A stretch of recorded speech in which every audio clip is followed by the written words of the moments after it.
Hello and welcome back to Cube World News, your place for updates in all things Cube World. Thank you very much for the response to the last episode. It's great to be able to make more of these. Last time we spoke of the factions, possible new classes, and interesting lore coming to the game. This time we have a few topics to cover, so let us start with the updated quest system and NPCs. Cube World was once barren of things such as quests.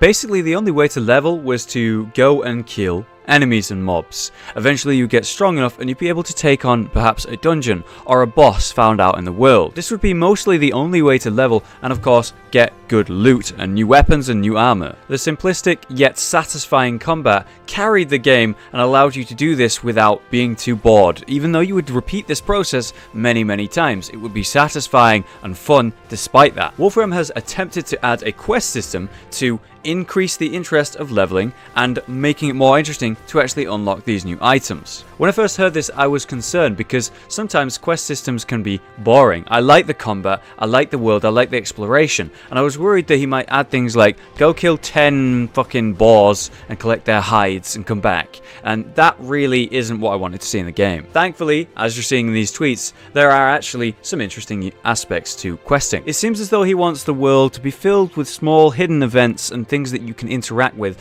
at complete chance. There's not going to be like a certain questing hub or questing area. You find things out in the world as you explore. It rewards the player who goes out into the world, just like you originally did before quests were even a thing. And so he's added traps for NPCs. So NPCs could be out in the world with their own quest, with their own storyline, just hanging out, and they could get caught in one of these traps. So we see a ball and chain, we see a guy like tied to a pole, Prodrizic, and then we have a guy in a cage here, and another mob actually in one of these like stockade things. I'm not sure on the actual name, but they're strapped down to a table. Looks like they're being tortured. And the key thing here is that he's randomly found this NPC, and it has a quest symbol above its head. Maybe it's to free it, maybe it's to help someone, who knows. But it's exploration in questing, which is wonderful. Last time we talked about factions and the people who are leading them. We also did talk very briefly about questing in these factions. We wondered how you would be allies or maybe enemies with these specific factions. And here we see Wolfram talking specifically about some of these quests with each faction. What's interesting about these tweets is we see one from the Order of the Light and one from the Unholy Pact. We speculated that these are the two factions,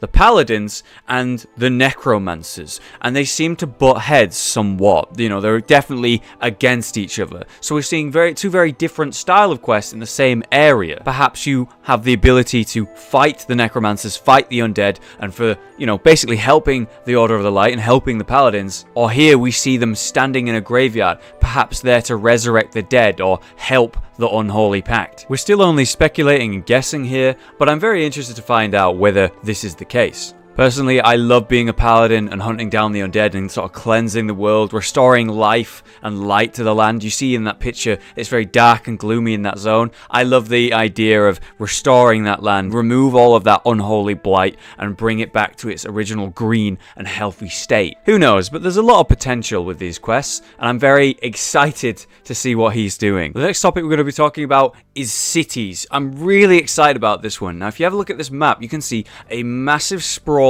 section of a town, of a city, and he specifically said besides small villages there are also going to be large cities. He still needs to work on structures like stairs, parks and squares. We actually start seeing him tweet and, you know, show the progress that he's making on these cities. What's super exciting and interesting about this is that I thought the original small villages were cities, were actually the cities in the world. But no, they're just small villages. He says himself, these are small compared to what a city is going to be. And in some of these screenshots, you can actually see how far some of these areas are scrolling. The entire screenshot where this guy's gliding over, you can see that there's more buildings in the distance, more buildings in fact in every direction. So who knows how big these are actually going to be. But he's making large main streets and side paths to accommodate. There's going to be a lot of finer details inside the city, and that looks like a really nice garden area, that pathway. And of course he does mention that there's going to be unique quests only found in cities. He's currently still working on it, apparently. Hopefully he's made some progress in the last few months,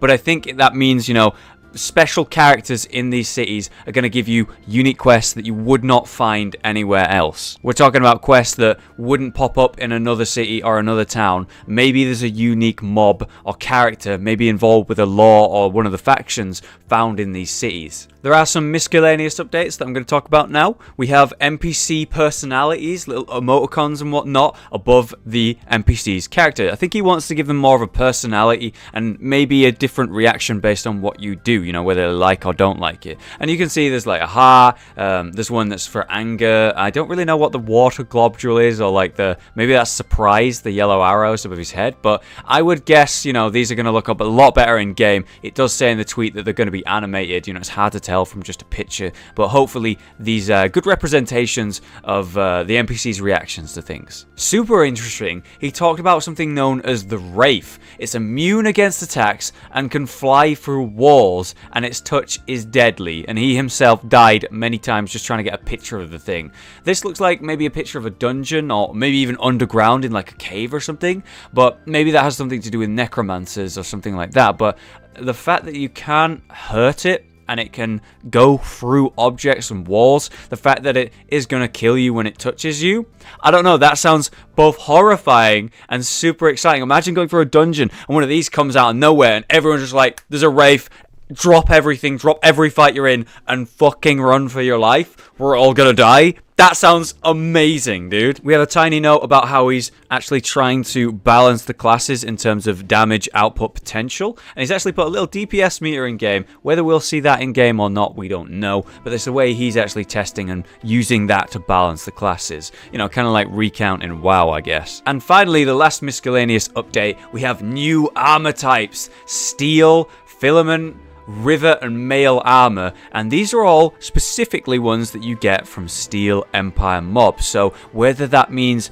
questing for and helping the Steel Empire and then they give you rewards, or going and hunting the players and the characters from the Steel Empire and directly being an enemy of them. I think that sounds much more like being directly an enemy of the Steel Empire than helping them, from the way that he, you know, worded it. But what's really nice is they look really cool, these armor sets, and as a warrior, my original character was a warrior, more armor, cooler looking armor, that sounds great. So I've saved the best for last here. This sort of update has me sat here like, oh, rubbing my hands together. I'm excited. We have new abilities. He's adding more to the original classes, like we talked about, you know, druids and maybe like necromancers, but we're talking about the original classes like a rogue. So here we see an assassination rogue skill being added to the game, where the rogue will jump on the opponent's back and stab them like repeatedly in the back. It looks kind of funny in the screenshot. I can imagine it's comical when the mob's running around in a circle and, you know, you're just like rapidly stabbing in the back. That sounds really cool. But we also see an interesting change to the ninja spec, where he's added a skill that will temporarily improve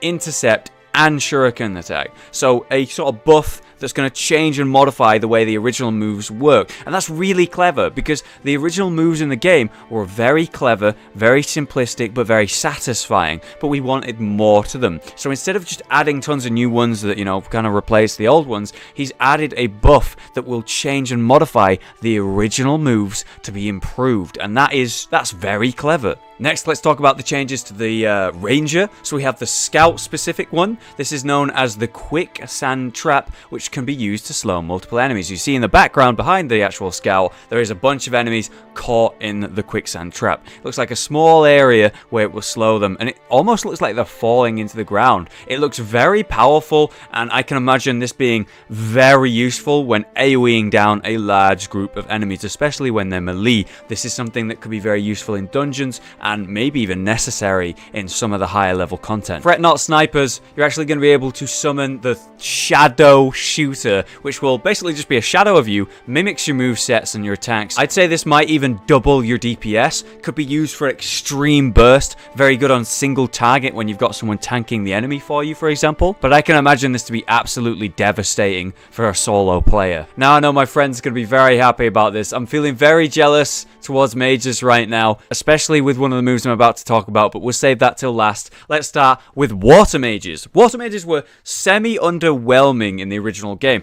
They were good for healing and very useful in a party, but everyone wanted to be a fire mage usually because of the insane damage output. Now, water mages can actually create something known as a water bubble that will stick to an enemy. Not only will it damage them, but it will slow them, which is going to be really useful for kiting big enemies or bosses, which is going to be great. But once, after a period of time, it will explode and do like a burst of damage. Here's an actual showcasing of that, where an ogre ran through the bubbles. Once it explodes, it'll actually heal allies as well. That's super powerful. Not only is it damaging, slowing, it also explodes in a healing area. That is great, because it will heal the person currently tanking the actual mob. That's, I don't know, really, really good for a party member. But here it is. Flame Rush. That's the one that's so exciting to me. Look at it. Look at the way he's shown that, going around in a loop around the fucking like the forest. It'd be amazing if like you could accidentally set fire to like buildings and trees and stuff, but I'm not sure about that. But it looks visually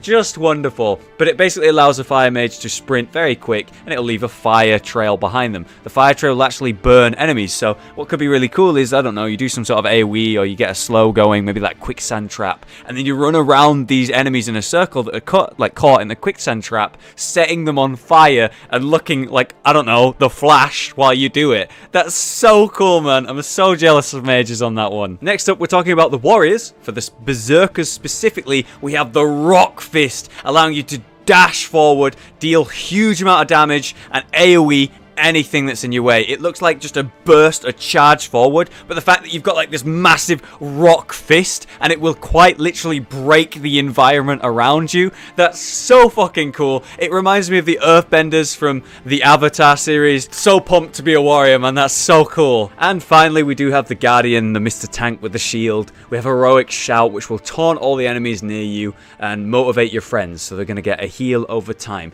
This is something that we hadn't seen in the game, but it's a very important mechanic.